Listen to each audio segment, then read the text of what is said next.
Desde algún lugar remoto en el interior de la provincia de Buenos Aires, en la República Argentina, buenos días, buenas tardes o buenas noches tengan todos ustedes dependiendo del horario en el que estén escuchando este podcast.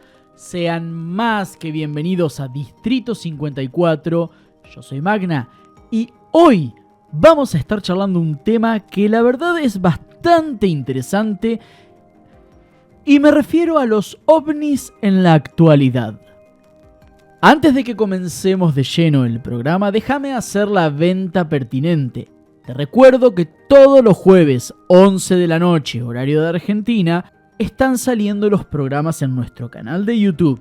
Así que te invito, te recomiendo, te sugiero que te suscribas al canal y sobre todo y lo más importante, actives la campana de notificaciones para que vos, si estás fuera de Argentina, puedas escuchar los programas ni bien estén disponibles acorde a la franja horaria de tu país.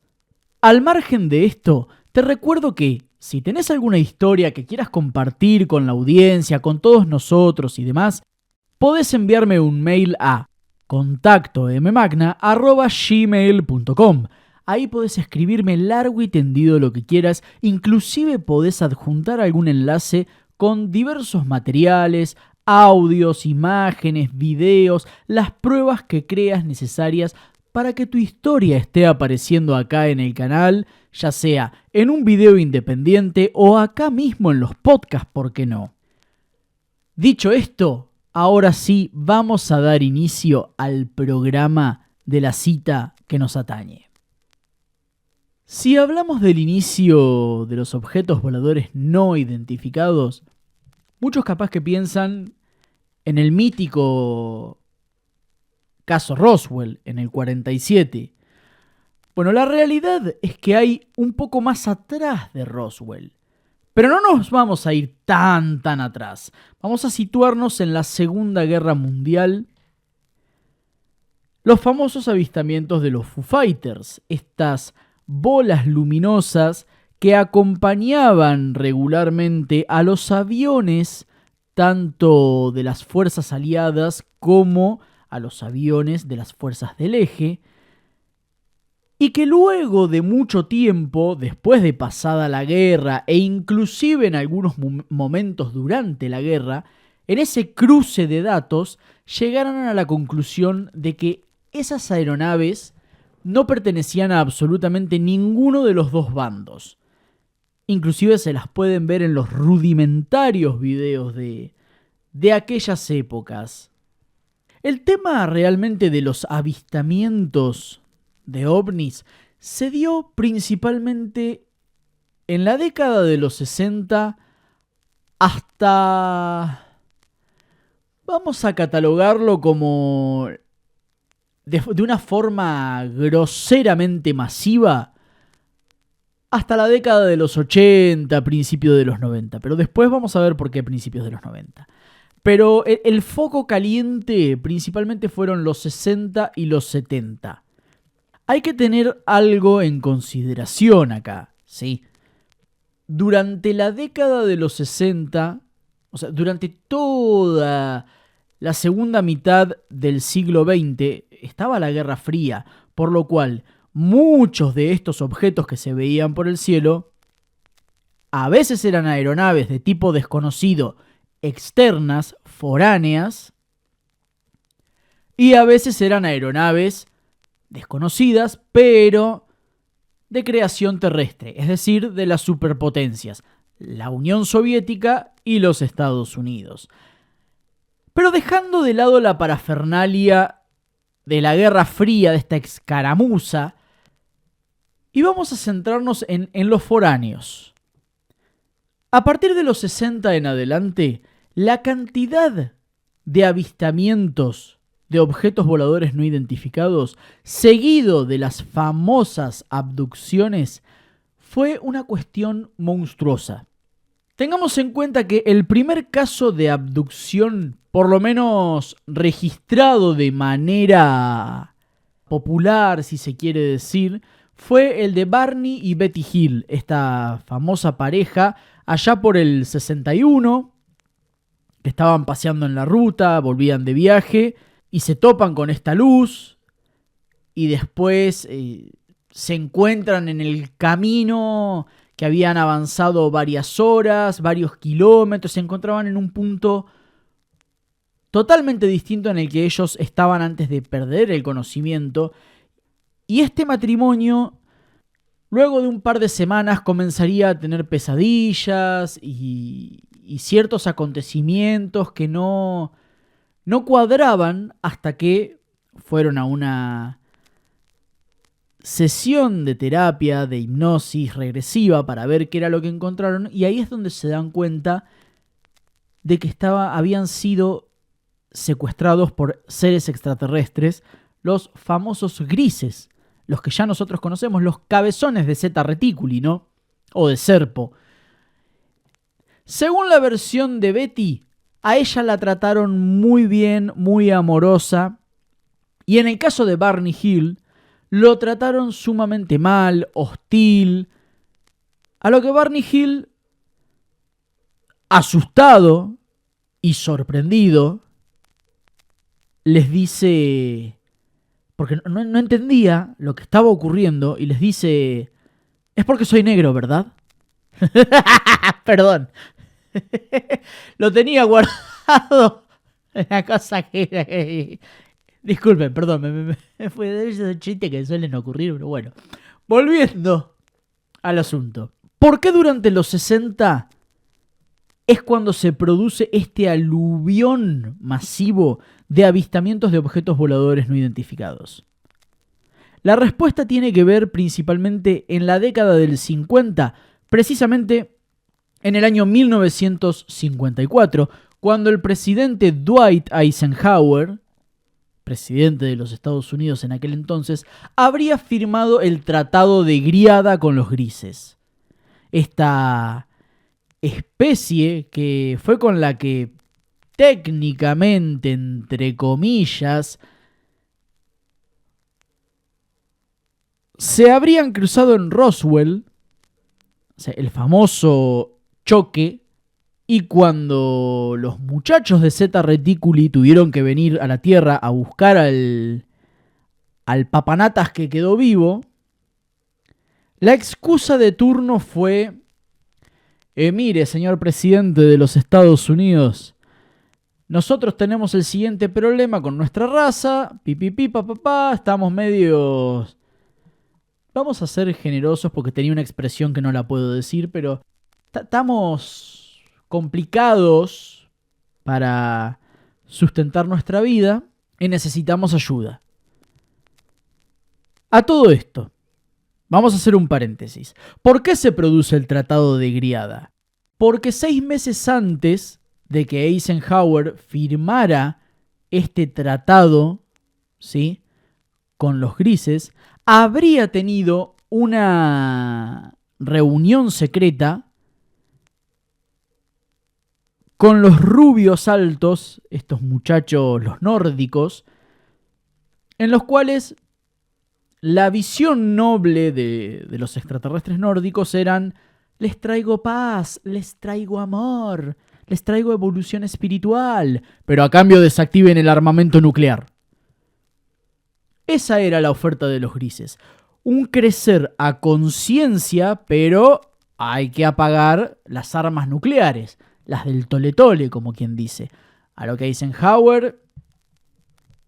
A ver, tengamos en cuenta, para quienes no sepan quién es Eisenhower, fue el comandante supremo y general que, entre comillas, vamos a decirlo, ¿no?, entre comillas, ganó la Segunda Guerra Mundial. ¿Por qué digo entre comillas? Porque yo soy más partidario de que el frente realmente lo ganó el mariscal Zhukov y no Eisenhower. Pero bueno, los nórdicos, antes de irse, con la negativa de Eisenhower, le dicen: bueno, perfecto, nosotros nos vamos, pero tené cuidado porque a la brevedad te van a venir a visitar estos muchachos y ellos no van a tener problema con que tengas el armamento nuclear, pero que te la van a hacer parir, te la van a hacer parir. Y acá es donde se comete el mayor error No sé si diría en la historia de la humanidad o en la historia de la carrera militar de Eisenhower, porque a ver, si bien Eisenhower se habría retirado de las Fuerzas Armadas para poder presentarse a las elecciones presidenciales, la realidad es que un soldado nunca deja de ser un soldado. Y en la desesperación de los Estados Unidos, contactan a los grises y estos, bajo la excusa de venir a buscar al papanatas que quedó medio mortadela en el Área 51, le comentan en esta reunión de que la raza de los grises, pese a diversos factores en su planeta, ya no son capaces de reproducirse, no son capaces de prolongar su existencia. O sea, básicamente están viviendo a tiempo prestado. Entonces, ¿cuál es la cuestión acá?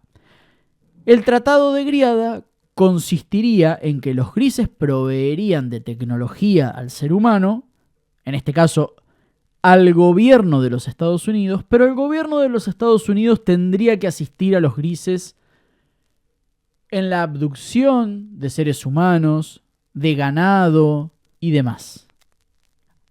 A raíz de esto firmado en el 54 entre Eisenhower y los grises, es que se empezarían a producir este tipo de avistamientos de manera masiva.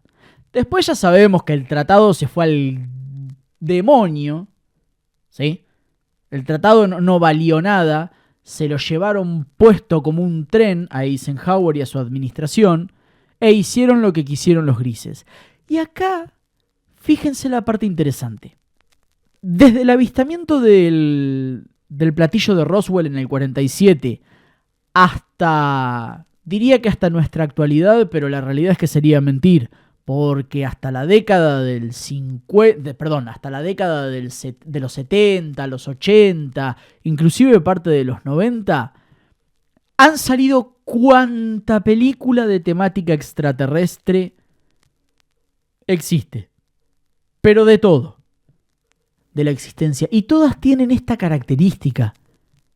A los aliens, a los extraterrestres en general, no se los presenta como al ET de Steven Spielberg o al monguito argentino. Es un ET tercermundista, muchachos. Busquen Monguito, Olmedo y Porcel.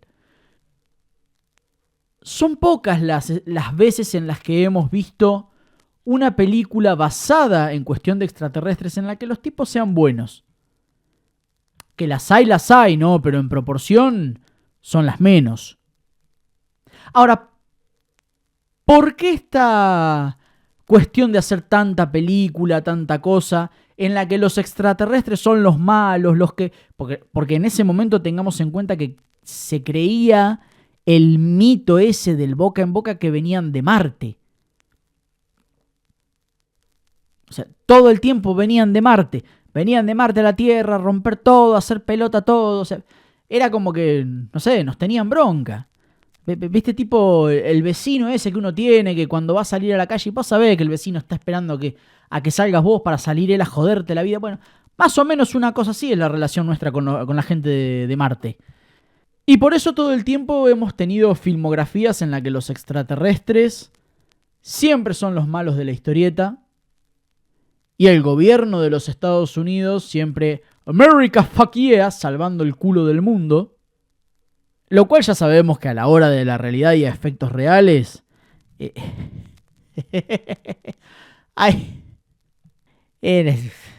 la ficción es así. Pero por eso justamente, que es lo que siempre hablamos, lo que siempre uno conversa, lo que siempre uno analiza, el famoso primado negativo. El ir preparando a la gente por medio del entretenimiento. Cosa que si en algún momento pasase algo, ya la gente estaría, no sé si aliviada, pero digamos que el estupor no sería lo mismo como si la gente no tuviese ni idea que hay fuera del planeta Tierra. También tendríamos el caso, por poner otro paralelismo, ¿no?, del capitán Terauchi en noviembre del 86, del vuelo de Japan Airlines, que vieron este inmenso objeto. Que, a ver, tengamos en cuenta que hasta hace no mucho tiempo, a hablar de ovnis, que un piloto de avión, que un capitán de avión, y no me refiero a aviones militares, sino aviones comerciales, que un piloto dijese, no porque vimos un ovni, no porque me crucé, era así, así, así.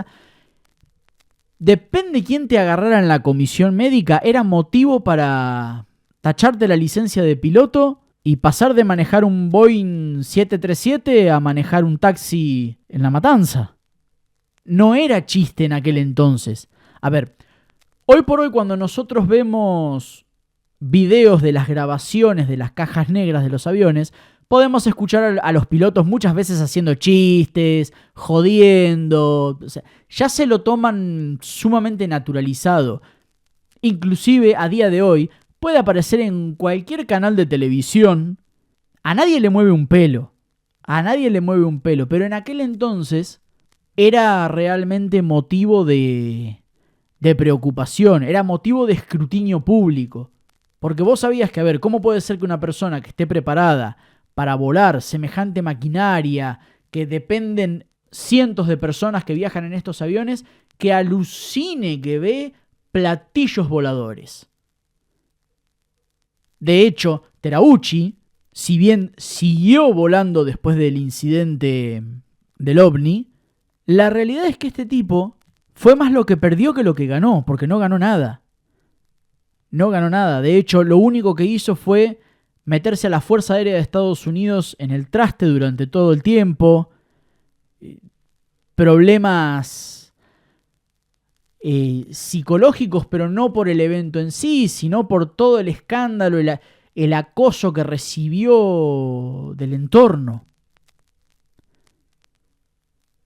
Porque recordemos que el hombre no tenía ningún problema, no tenía historial de drogas, de alcohol, de problemas psiquiátricos, nada.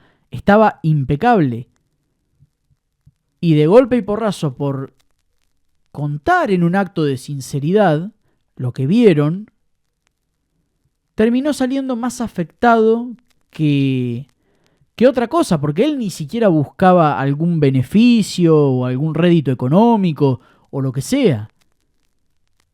Que de hecho es gracias al incidente de Terauchi que más de un piloto, ¿sabes qué?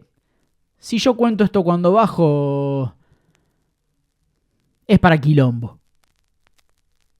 Si lo cuento en la televisión o en el diario, peor todavía. No, déjalo que sigan circulando, listo.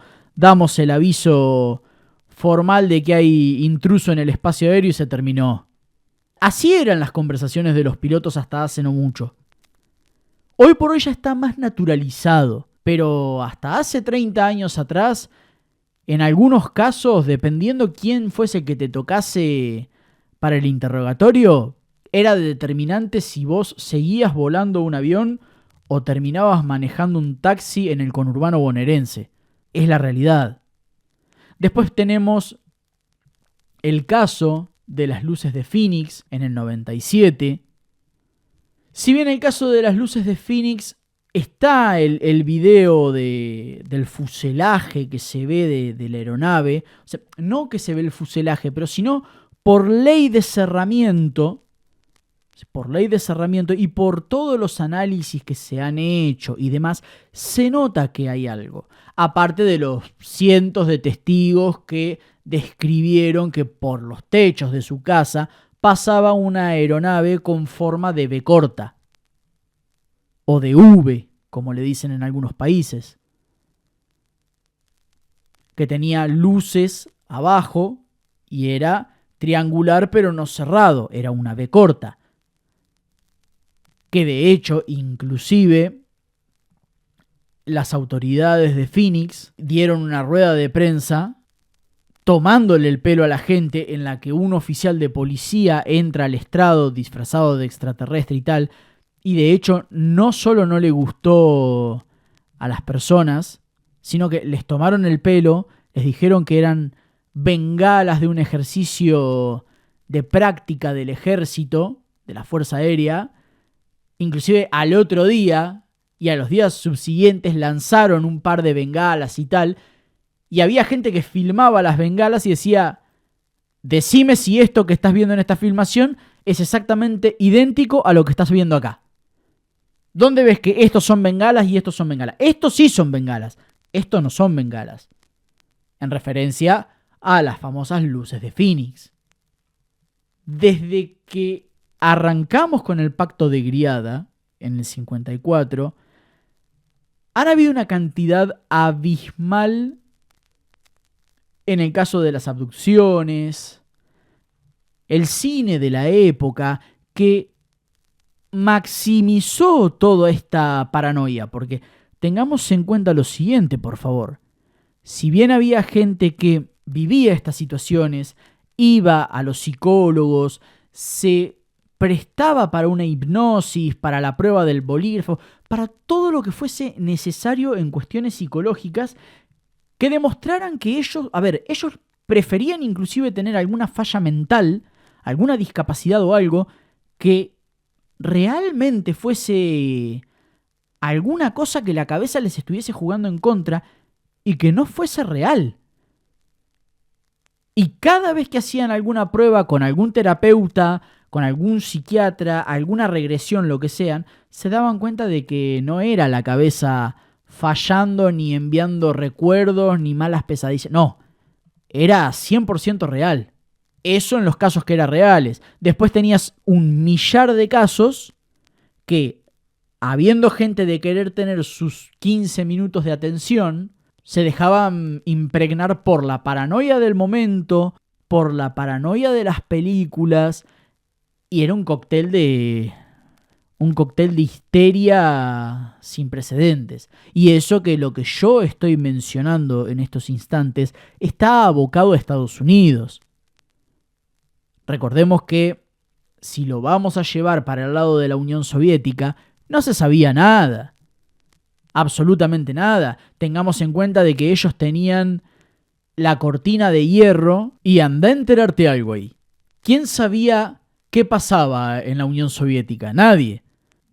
Porque ustedes no se olviden que muchas de las cosas en cuanto a ufología en territorio ruso no se supieron hasta después de la disolución de la Unión Soviética, e inclusive la famosísima base de Kapustin Yar, que vendría a ser el Área 51 rusa, para ponerlo en alguna especie de paralelismo, no se supo hasta muchísimos años después de que se develó que el Área 51 existía. Y cuando le preguntaron a las autoridades rusas qué había en Kapustin Yar, la respuesta fue simple: es una base militar ultra secreta, no rompan las pelotas.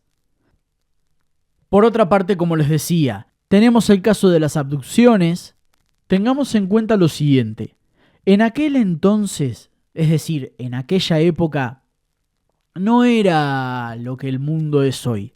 La gente da por asumido de que el mundo fue siempre así, o sea, lo que nosotros conocemos a día de hoy, 2025, y la verdad nada más alejado de la realidad.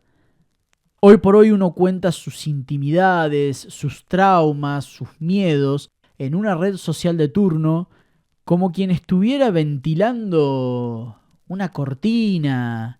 En aquel entonces, por menos te metían en el asilo de Arkham. ¿Me entienden? Por aquella época ya el hecho de decir, no, porque vi un platillo volador, traigan el chaleco de fuerza. Imagínense lo que significaba decir, estoy siendo abducido, me vienen a buscar, me llevan, me tratan mal, me hacen experimentos, me meten cosas en el cuerpo y después vuelvo con la cabeza borrada, no sé dónde estoy. Imagínense lo que significaba en aquella época, donde decir vi un platillo volador era sinónimo para ir a un asilo de máxima seguridad, lo que significaba lo demás. Y ustedes fíjense cómo es la cuestión, que para finales de los 80 toda esta actividad habría disminuido considerablemente, porque ya prácticamente no se reportaban casos de platillos voladores, de abducciones. O sea, es como... No quisiera decir como que habrían empezado a tapar toda la cuestión y la situación extraterrestre, Pero tengamos en cuenta que a finales de los 80 el Tratado de los Grises llegó a su final con el gobierno de los Estados Unidos, entre comillas, vamos. A ver, todo esto tengamos en cuenta que es entre comillas porque ya sabemos cómo es Estados Unidos y principalmente cómo son los grises. Pero este sería el aliciente del por qué los avistamientos y las abducciones habrían disminuido en gran medida por aquellas épocas. Pero acá es donde viene la otra cuestión. A partir de los 90, y acá me van a disculpar que me vaya de los Estados Unidos a Argentina, pero hay una realidad y es que durante la década de los 90, voy a ampliar el panorama para no ser tan nacionalista con lo que voy a decir, pero durante la década de los 90, en todo lo que fue Sudamérica, hubo un gran oleaje y avistaje de objetos voladores no identificados sin precedentes. Y a ver, hay una realidad. Sacando del medio a Chile y su cultura al ser diferente al resto de los demás países latinoamericanos, los chilenos estas cosas se las toman muy en serio. Y no me refiero al gobierno chileno, sino a la población chilena. Para ellos estas cosas no es joda, no es chiste. A ver, obviamente tenés, como todo, la persona que no cree, que piensa que son cosas de locos del sombrero de aluminio y tal. Pero en su gran mayoría, la población chilena estas cosas las toma con mucha seriedad. No joden con estas cosas. A diferencia por ahí de nosotros, los argentinos, o los uruguayos, o el resto de nuestros compatriotas vecinos, que por ahí somos más sueltos, ¿no? Latinoamérica es una parte del continente donde no se puede hacer una película de terror porque es inaplicable. Por lo menos acá en Argentina, lo que son las cosas terroríficas, perturbadoras y tal, nos la tomamos para la chacota. Para quienes no sepan, nos la tomamos a modo de mucha broma. El tema de las abducciones y los fenómenos vistos y tal fue muy... como que pasó sin ver. Pero hay una realidad. Nosotros durante la década de los 60, 70 y 80 hubo una dictadura militar en el país, por lo cual este tipo de cosas eran el equivalente a lo que pasaba en la Unión Soviética, la cortina de hierro. Pero durante la década de los 90, en Argentina hubo el famoso caso de las vacas mutiladas. ¿Sí? Que fue la emblemática mutilación de ganado de parte de entidades, vacas, ovejas, caballos. Principalmente esto lo hacían con vacas, a veces con ovejas, pero principalmente con vacas. Era el fuerte de los extraterrestres, ¿no? ¿Y por qué les digo que esto tuvo gran repercusión en Argentina? Argentina es el granero del mundo, ¿sí? Pero no solo por el dicho per se, sino porque literalmente en Argentina son pocos los focos urbanos. ¿A qué me refiero? Salvando las grandes capitales, ejemplo, Salta, Córdoba, Rosario, tendría que ser Santa Fe, pero bueno, Rosario, Capital Federal y Gran Buenos Aires, los puntos alejados de las ciudades capitales o de las grandes urbes, Argentina es puro campo. Es puro campo, es puro paisaje. Y por lo menos dentro de la provincia de Buenos Aires, sacando ciudades como, bueno, el Gran Buenos Aires propiamente dicho, incluyendo Capital Federal, ciudades como Mar del Plata, la gran mayoría son todo hectáreas de campo, hectáreas de cosecha y demás. Por ende, en aquella época era una constante este tipo de noticias.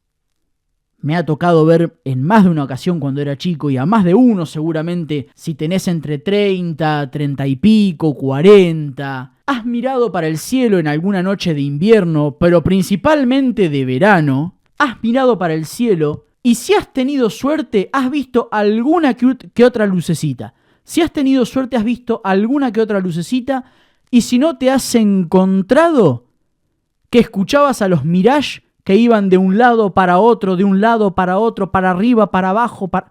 La excusa el otro día, ¿cuál era? No, estamos haciendo entrenamientos de rutina y tal. Entrenamiento de rutina. ¿Para pelear contra quién?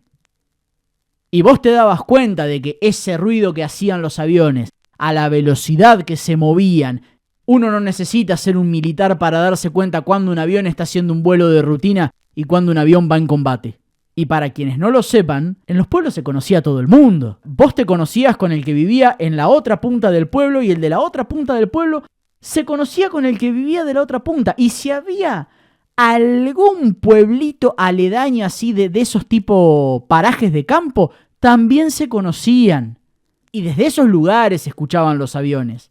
Y tengamos en cuenta que en pueblos chicos, en aquellos entonces poblaciones de 80.000, 120.000, 130.000 personas, no estábamos hablando de una urbe de 300, 400, 500.000 personas. No. Estamos hablando de pueblitos, inclusive algunos pueblos no llegarían pero ni a las 50.000 personas. Tengan en cuenta que yo les estoy hablando década de los 90. Por favor, pongámonos en contexto. En aquellos entonces vivir en un pueblo era lo que sería el equivalente a un redneck de Estados Unidos. Vivís en un pueblo porque no querés saber nada con la gran ciudad. ¡Eso es un avión! ¡Un pájaro mecánico! Así nos miraban. Perdón la comparación burda, pero para que se entienda a dónde estoy yendo con todo esto. Y después salían en los noticieros locales, en la radio y tal. No, porque la vaca mutilada recibió el ataque de algún zorrillo, no sé, de algún animal carroñero. A ver, los tipos de campo sabían que no era eso. Tengamos en cuenta que estamos hablando de gente que trabajó con animales toda su vida. Y de golpe y porrazo le dicen, no, porque lo atacó un animal carroñero. Dale, sí, un animal carroñero trabaja con un corte láser en seco y te arranca la piel con carne, músculo y todo de alguna parte del animal como quien saca un caramelo del bolsillo. Los pueblos tienen un dicho que es pueblo chico, infierno grande. Se sabía todo constantemente lo que pasaba. Era muy común mirar para arriba y ver alguna que otra lucecita. Y vos ya sabías que donde veías algo automáticamente ibas a escuchar a los 2 minutos a los Mirage saliendo a toda carrera. Y al otro día tenías la noticia en la radio, o en la tele, o en el diario. Tal campo, en tal kilómetro, en tal zona y tal. Por eso les digo, la época de los 90, acá por lo menos en Argentina, fue todo un tema el asunto de la mutilación de ganado. Y les repito, pongámonos en el contexto. Estamos hablando de un país donde estas cosas acá en Argentina siempre han pasado sin pena ni gloria. Y recién hace un par de años todas estas cuestiones se están tomando más allá de un tabú. Recién ahora se puede hablar de cuestiones de extraterrestres, ovnis, fenómenos paranormales y toda esta movida fuera del mundo cotidiano, como quien le dice, con soltura. Antes literalmente te mandaban Open Door, así, directo, no te hacían un examen psicológico, te ponían el chaleco y a Open Door. Por eso, en ese sentido, si no fue por eso, que inclusive le echaron la culpa al famoso chupacabras, que no sabíamos ni qué era, porque era, a ver, para quienes no sepan, la realidad del chupacabras es un biodroide de los grises que se dedica a mutilar, a extraer órganos y tal. O sea, básicamente es un cirujano / carnicero ambulante de los grises. Es un arma, un biodroide, justamente eso. Pero nosotros le atribuíamos la palabra chupacabras como, ¿cómo les puedo decir?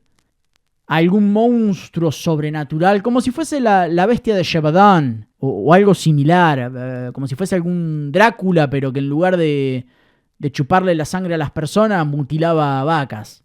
la misma historia. Lo veíamos como por ese lado. Que también creo yo, esa fue parte de la forma del argentino de poder decir, vamos a tomarlo con un poco de humor, porque las preocupaciones en el país eran otras, la situación era otra, y si encima a eso tenemos que sumarle un quilombo del cual no sabemos ni cómo enfrentar, y ya está, listo. Por eso siempre estas cuestiones se la tomaron a la chacota, y de la década de los 90 hasta principios del 2000, más o menos 2004, 2005, avanzó bastante la cuestión de mutilación de ganado. Después han ido mermando estas situaciones y a día de hoy ocurren inclusive, pero no a la escala que ocurrían por aquel entonces. Si en la audiencia hay alguien que trabaje en el campo, que tenga algún familiar o algún conocido o algo y quiere ponernos al tanto, está más que invitados a enviar un mail, contacto.mmagna@gmail.com, contar un poquito y tal, o directamente acá abajo en la caja de comentarios. En la actualidad, el gobierno de los Estados Unidos, con toda la movida de David Grush en el Congreso y tal, han estado revelando material clasificado respecto al fenómeno ovni a diestra y siniestra. Ya desde hace unos cuantos años, y por unos cuantos años entiéndase 2017, 2016, venían jodiendo con esto de que una aeronave extraterrestre de colosales dimensiones se está acercando a la Tierra y por la dimensión de que los telescopios se captarían en aquel entonces, no sería algo chiquito. Hoy por hoy, saben que la nave que viene, que está en camino, que venía a una velocidad de 500 G por año luz, algo así, no sé, un disparate. Cuestión, esta supuesta nave que viene vendría para el 2027 a más tardar. Quiero cerrar el programa con lo siguiente. Ustedes no se olviden que primero nos han hecho creer que vendría el meteorito. Como el meteorito no vino, iba a ser la gran pandemia. Como la pandemia no funcionó, ahora estamos esperando la tercera guerra. El último recurso es la invasión extraterrestre. Y cuando ahí logren convencer al resto del mundo, ahí es donde va a comenzar el nuevo orden mundial. Cuando el ser humano esté acorralado contra un enemigo en común. Cuando el ser humano no le quede otra que dejar las fronteras de lado para hacerle frente a un enemigo extranjero. No se olviden que Ronald Reagan planteó esto en uno de sus últimos discursos. Y hay que tener cuidado con este tipo de cosas. Porque es muy fácil manipular a la gente y muy difícil hacerles entender que han sido manipulados. Amigos, hemos llegado al final del programa del día de hoy. Espero que hayan disfrutado este podcast analizando un poco toda la movida de los tiempos modernos de la ufología. Quiero saber sus comentarios, quiero ver qué comentan, qué leen. Me interesa saber lo que piensan, así que comenten acá abajo, envíen un mail, contacto.mmagna@gmail.com. Esto ha sido todo por hoy, los espero en la próxima cita, el próximo jueves a las 11 de la noche. Esto es Distrito 54, yo soy Magna y te recuerdo que nunca estuvimos solos.